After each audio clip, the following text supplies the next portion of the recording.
सुलोचना के अनुसार इन अजीब राक्षसी जीवों के पास दिव्यनाग जाति की विकृत रक्त रेखा मौजूद थी, इसीलिए वो भी इन जीवों की उत्पत्ति का सटीक अंदाजा लगाने में असमर्थ थी। इस बात से नील भी गहरी सोच में पड़ गया, किंतु उसी समय छत पर खड़े नील ने एक काले राक्षसी जीव का ध्यान अपनी तरफ आकर्षित कर लिया।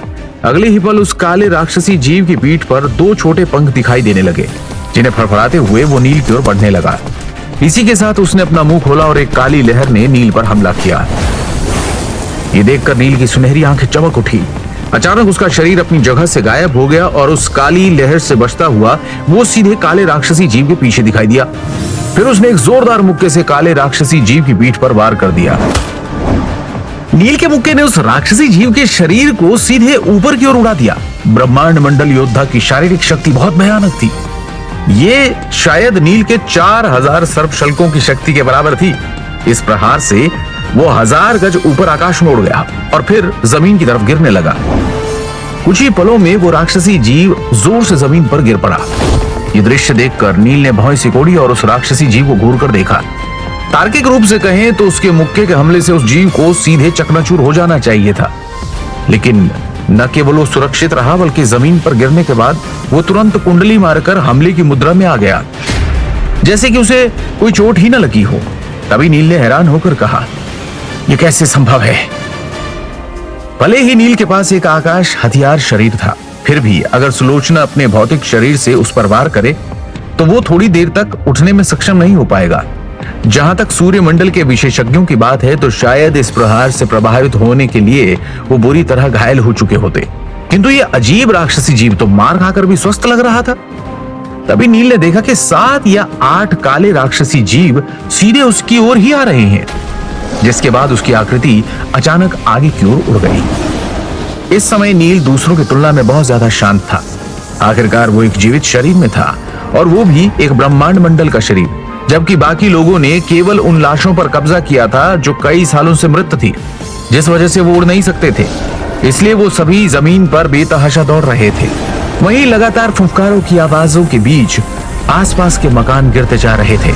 इसके अलावा समय समय पर दर्द भरी चीखें भी सुनाई दे रही थी। शायद उन काले राक्षसी जीवों की वजह से कई लोग मारे गए थे। अचानक नील को युवराज शाश्वत की आवाज सुनाई दी, मदद करो!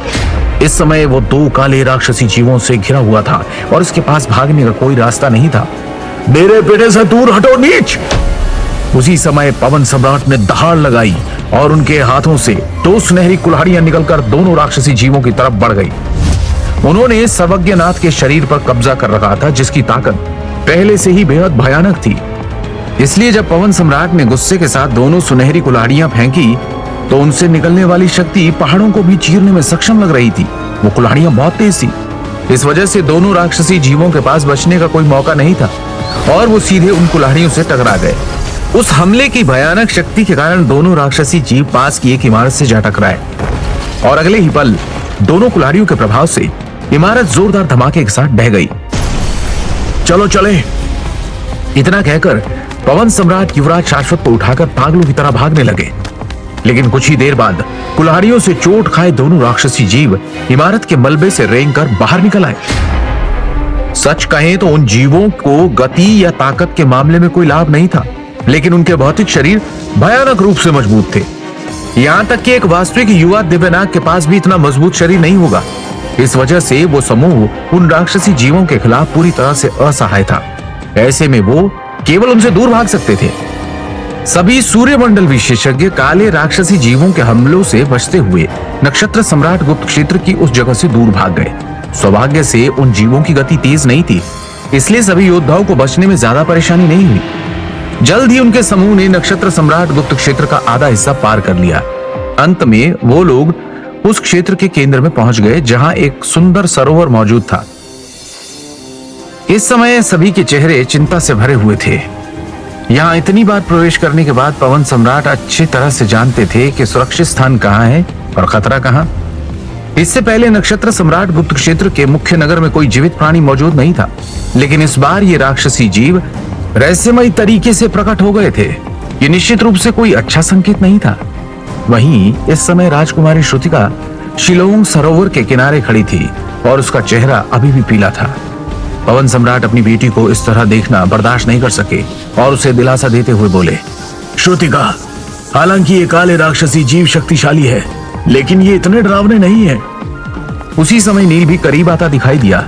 उसके हाथ में एक काला राक्षसी जीव था जिसे उसने अभी अभी पकड़ा था।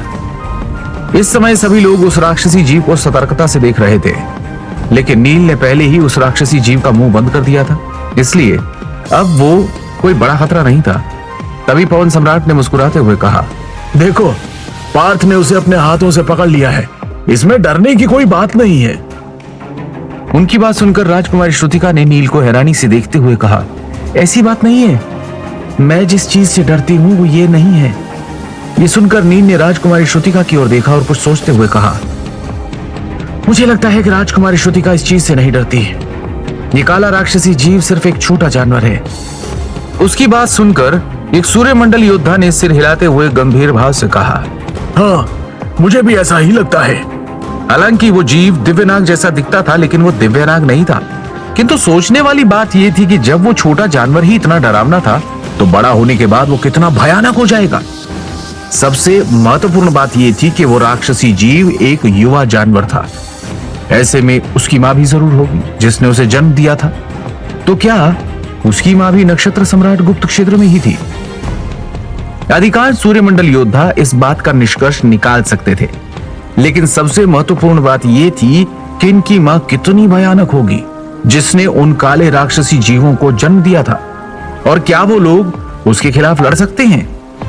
ये सोचकर सभी लोगों ने अपनी भौहें सिकोड़ ली।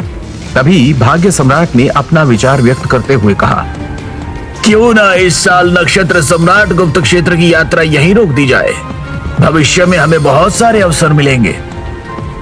वास्तव में भाग्य सम्राट ये कहना चाहते थे कि अब नील की वजह से आरोहण मार्ग का खुलना तय था, जिसके बाद हर कोई जल्द या बाद में पितृलोक जा सकेगा। ऐसे में उन लोगों को नक्षत्र सम्राट गुप्त क्षेत्र में अपने जीवन को जोखिम में डालने की कोई आवश्यकता नहीं थी। तभी एक सूर्यमंडल योद्धा ने गंभीर भाव से पूछा, लेकिन अगर पर्यवेक्षक ने पूछा तो हम क्या उत्तर देंगे?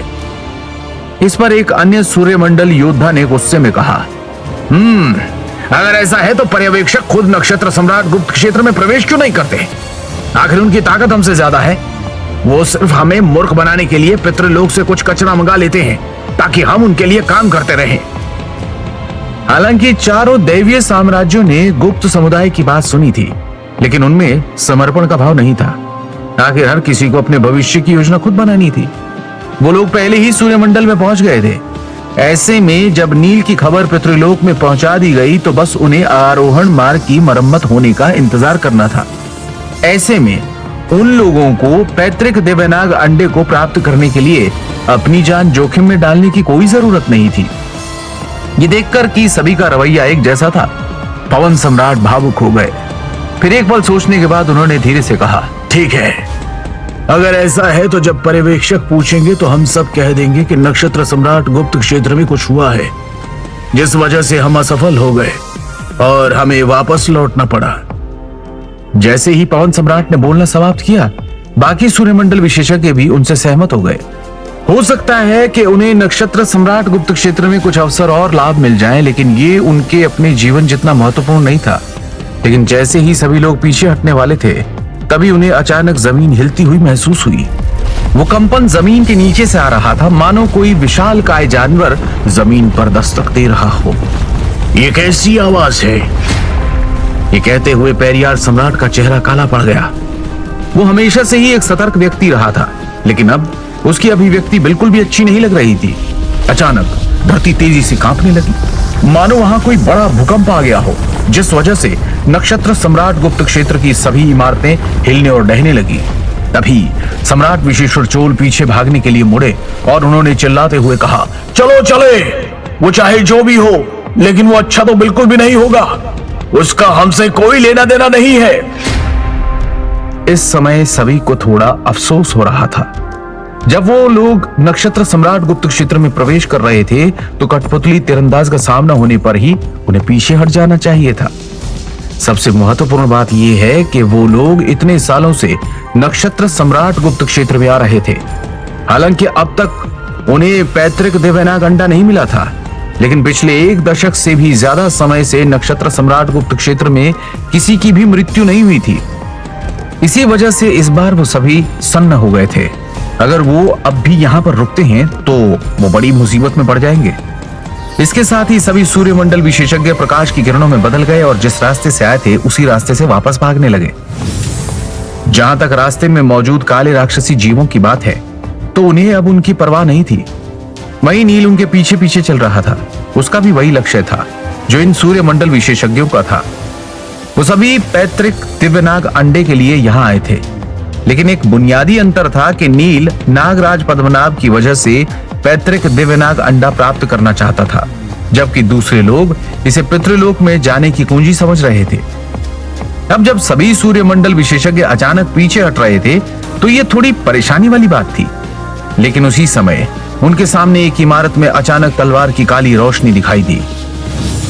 तलवार की काली रोशनी इतनी तेज गति से फैली कि उन्हें संभलने का कोई मौका ही नहीं मिला।